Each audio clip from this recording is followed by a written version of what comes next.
The Toyota LandCruiser and Nissan Patrol rivalry is older than the hills they hunger to climb.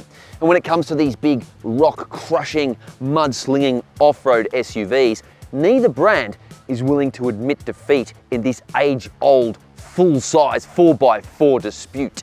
But in this battle between the 300 series Toyota LandCruiser GR Sport and the Y63 Nissan Patrol Warrior, only one will be victorious. Will it be the newer and more tactile turbo diesel V6 Toyota or the big bore petrol V8 Nissan, complete with homegrown tough truck treatment? I want to know what you think in this clash of the titans. Are you Team Toyota or Team Nissan? Let me know your thoughts in the comments below, and don't forget to like and subscribe. And now, onwards.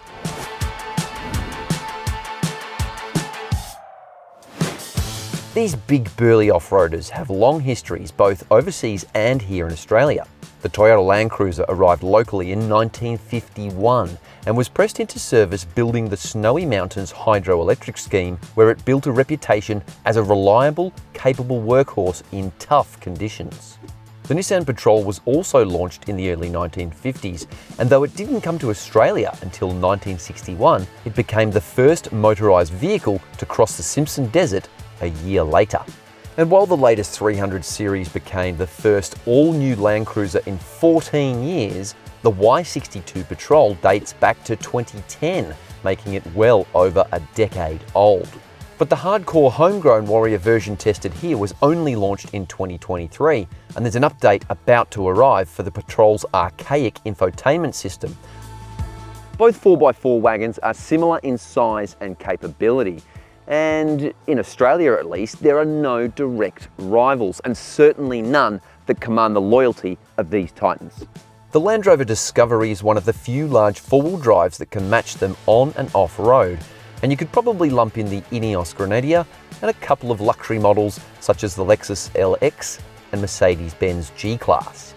Speaking of luxury cars, the Toyota LandCruiser 300 series GR Sport we're testing here costs a small fortune, and if value for money is high on your agenda, you should probably pause this video and call your Nissan dealer stat.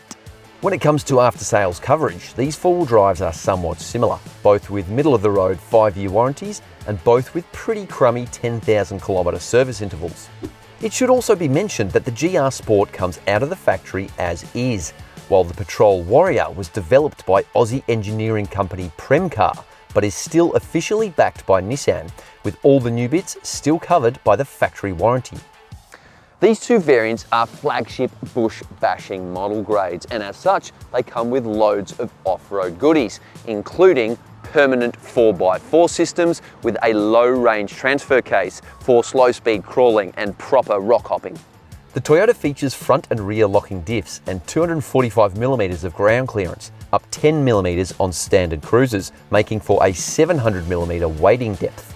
It rides on black 18-inch alloy wheels, shod with Dunlop Grand Trek AT tyres. This GR Sport model also gets Toyota's fancy kinetic dynamic suspension system, which can disconnect the front and rear suspension stabiliser bars to enable more wheel articulation off-road without detracting from handling dynamics on-road. We'll see how effective it is later in the video. If you thought the Toyota looked tough, get an eyeful of the Nissan with its bigger 34-inch Yokohama Geolandar all-terrain tyres, and it also gets side exhaust pipes to bring that lusty V8 battle cry to life. That said, it misses out on dual lockers like the Toyota, with only a rear locking diff.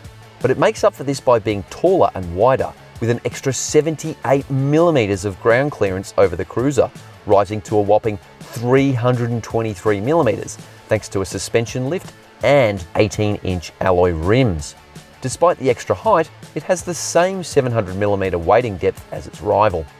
The Patrol Warrior does not have the disconnecting anti-roll bars like the Cruiser, but it does have something called hydraulic motion body control damping, and it's been recalibrated by Premcar to deliver what it claims is better capability on-road and off-road by adjusting the damping rates.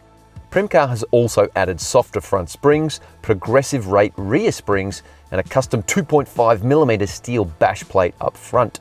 Updated front and rear bumpers are part of the deal, along with new wheel arches and mud flaps to accommodate the tricked-up Patrol's 40mm wider track.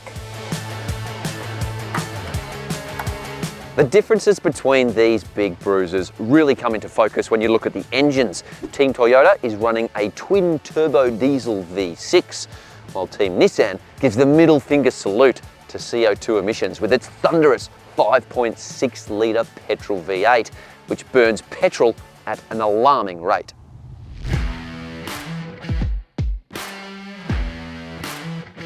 Okay, starting in the Toyota, and the first thing that hits me is, well, the sheer amount of buttons and controls. I'm almost paralyzed by choice. But hey, it's super roomy, and this screen here, the big screen, is lovely.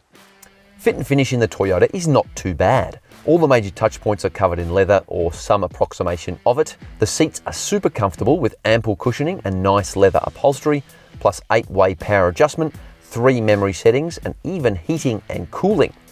You get a heated steering wheel, but the leather here has been worn down over 40,000 kilometers and feels a bit more like cheap vinyl. Storage solutions kick off with a bang thanks to this awesome refrigerated cool box. And check out the center console as well, opens both ways. That is some crazy magic right there. You've also got 2 spring-loaded cup holders, and this one has a little thing you can pull out for larger bottles. But even with that big bottle in the deep section, it still blocks the gear shifter a little bit, sort of gets in the way. You've got a DVD-CD player there, which is novel, plus USB-A, USB-C, and 12-volt sockets here. There's a nice wireless phone charger, but I have found that when you go round roundabouts, it ends up flying out of the little charger there, which is quite annoying. You've also got a large double glove box, glasses holder here, but the door pockets are next to useless, and they don't even go close to fitting my Mega Gulp. And another thing, there's no incidental storage. There's no little secret cubbies or drawers anywhere, which is disappointing. Tech levels have definitely improved since the 200 series, but that's not saying much. You get a big 12.3-inch screen, but it still feels a little bit dated, and the menu system is far from intuitive. Apple CarPlay and Android Auto work well, taking up a third of the screen, but little things are annoying, like the lack of a volume dial. You get buttons instead, and the climate control recirculation must be done via the touchscreen. On the flip side, the head-up display is excellent with really sharp visuals, and while this digital instrument display is small at just 7 inches, it's got loads of useful data and options.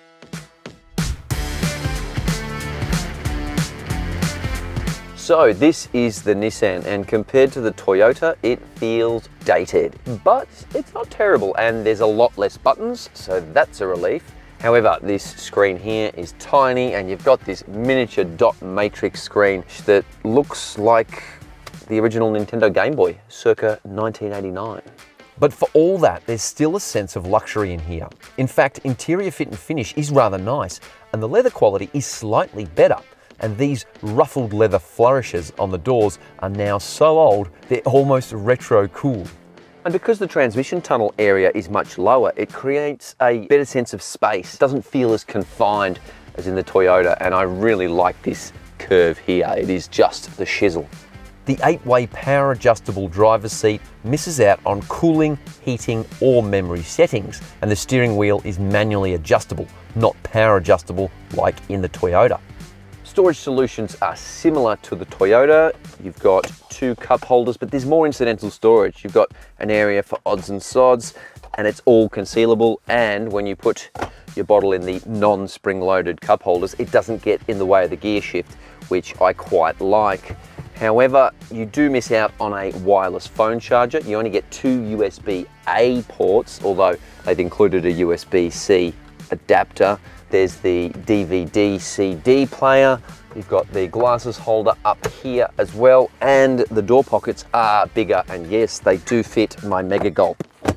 But it doesn't get the cool box like in the Toyota. That's because this Warrior is based on the Patrol TI model grade. The top spec TIL model does get the cool box. The absolutely tiny 8-inch central touchscreen is just awful. It has sat-nav and Bluetooth connectivity, but not much else. And no Apple CarPlay, which is unforgivable. There's no head-up display like in the Toyota, and the tiny dot matrix trip computer is quaint at best and offensive at worst. The Toyota has a far more modern and high-tech look and feel in the cabin and comes with more equipment and a way better stereo. But it should be said, the Nissan is still a pleasant vehicle in which to spend time. The Toyota has slightly better safety tech and a 5-star ANCAP safety rating. The Nissan remains untested by ANCAP. Okay, the back seat of the Toyota, this is really impressive. It's super spacious. I've got plenty of legroom, heaps of headroom, and the seats are relatively comfy, but there's heaps of amenity. Let's start with quad zone climate control. So you can choose the temperature for this side and this side, plus you've got 2 vents here, 2 vents in the ceiling, and the outboard seats even have heating and cooling. This is super luxurious.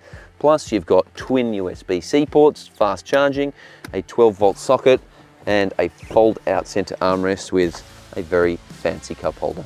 The rear seats feature ISOFIX and top tether child seat anchorages and also fold and tumble. There's a lot of amenity in the back of this Toyota. So back seat of the Nissan is pretty much the same level of comfort as in the Toyota, but there's a little bit more space. I've got a bit more leg room, headrooms, slightly better. It just feels a bit wider and a bit more spacious back here. I feel more comfortable, but amenity is not as good. You've only got 2 USB-A ports. You've only got single zone climate control, not dual zone. You can open the central box from back here, which is pretty cool, but there's also no sunroof like in the Toyota. However, a very, very big improvement in versatility happens back here. There are another 3 seats in the 3rd row, making for an 8-seater in this vehicle. Pretty cool. There's ceiling air vents, a fold-out central armrest with pop-out cup holders, plus ISOFIX and top tether child seat anchorages. The middle row seats also tumble and fold just like the Toyota. The Toyota comes with a power-operated tailgate, revealing a very large cargo space, and it's got plenty of amenity too. You've got a 220-volt standard power point here. There's lights, tie-down hooks, and also cup holders and air vents for your luggage. It is interesting how this $145,000 model does not have a 3rd seating row back here. You also get a full-size spare wheel under the vehicle. The Nissan has a manually operated tailgate, but because it's 27 centimeters longer, you get more cargo space when you fold down that 3rd row. If you ignore the versatility of the 3rd seat row, amenity isn't as good as in the Toyota, with tie-down points and not much else. Premcar has had to re-engineer the tow hitch to make the big full-size spare wheel fit, and has also added a pair of 3,500 kilogram recovery points for good measure. Well, this comparison is far from clear-cut at this point, so let's hit the road to see if we can't pick a winner. Cue the driving music.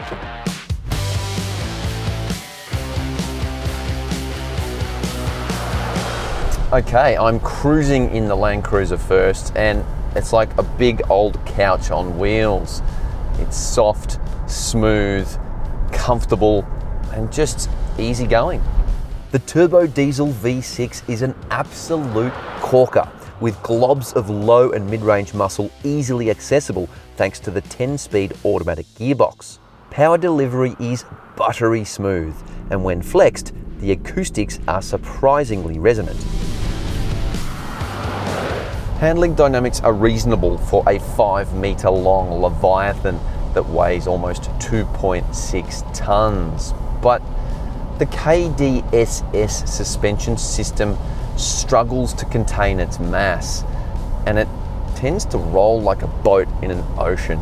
The flip side of this equation is that ride comfort is excellent. The soft suspension soaking up cracks and lesions like a thick yellow sponge mops up spilled milk.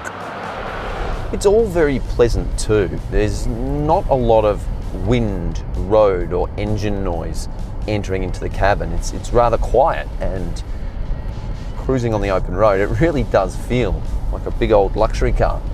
The jacked up ride height and upright slab-sided windows deliver excellent vision and clear sightlines, and together with excellent autonomous driving controls, open road touring is an absolute doddle.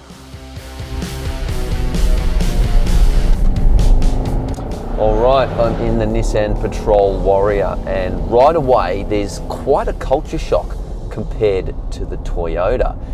It's got a very old school feel in quite a few subtle ways, but that could be a positive for some buyers. The steering via a thin-rimmed tiller isn't as direct, while the lumpy engine note gives it a time-honoured, down-to-earth feel. The V8 is a gas guzzler, make no mistake about that, but throttle response is slightly better and quicker than the Toyota V6 diesel, and although it's heavier than the Toyota and has less torque, it still overtakes with venom. Indeed, when the 5.6 litre V8 fires up, its monumentally awesome war cry stirs the soul. But there is a chink in its armour. The automatic gearbox is lazy, and it takes time to respond to throttle inputs. The Patrol's steering is much lighter and less refined than its rivals, with rack rattles sometimes kicking back through the steering wheel through bumpy corners.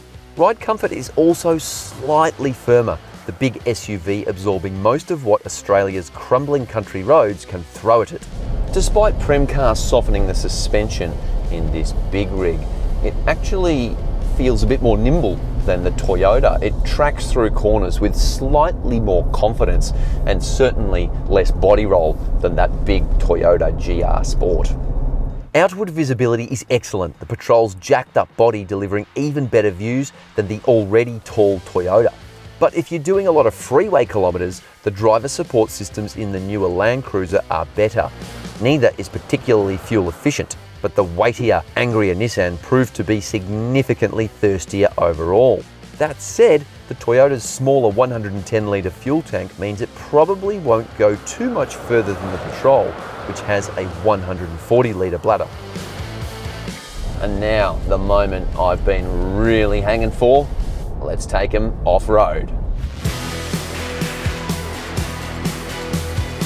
Alright, I am back in the comfy seats of the Toyota LandCruiser 300 Series GR Sport, and it's just as predictable at high speed on this gravel track as it is on the road. It's very impressive.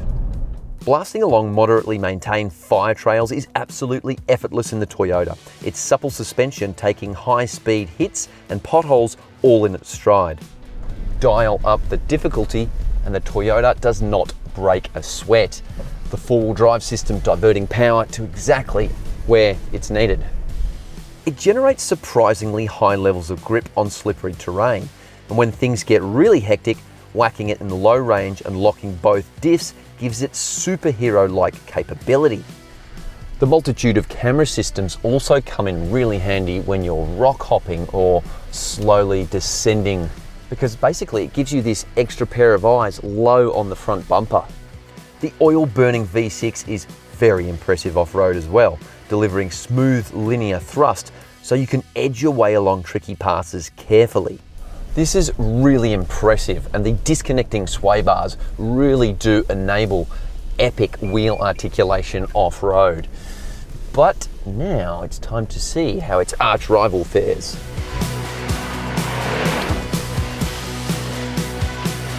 The extra ride height you get in the Patrol makes it feel more confident on rough terrain. It makes me feel more confident too. When things get tougher, it dispatches challenges more easily and doesn't require as much driver input. The four-wheel drive system is very accomplished as well. And little things like knowing there's that 2.5mm steel bash plate on the front, it just means I'm not quite as ginger approaching some of these tougher obstacles. The chunkier, more aggressive all-terrain Yokohama Geolanders generate more grip and arguably more feel as well. The upshot here is that we haven't had to lock the rear diff or whack it in low range as often as in the Toyota. It also gets a front-mounted camera system like the Toyota, and this one also has hill descent control, but it's not as sophisticated or quite as effective as the Toyotas. The interesting thing here is the powertrain.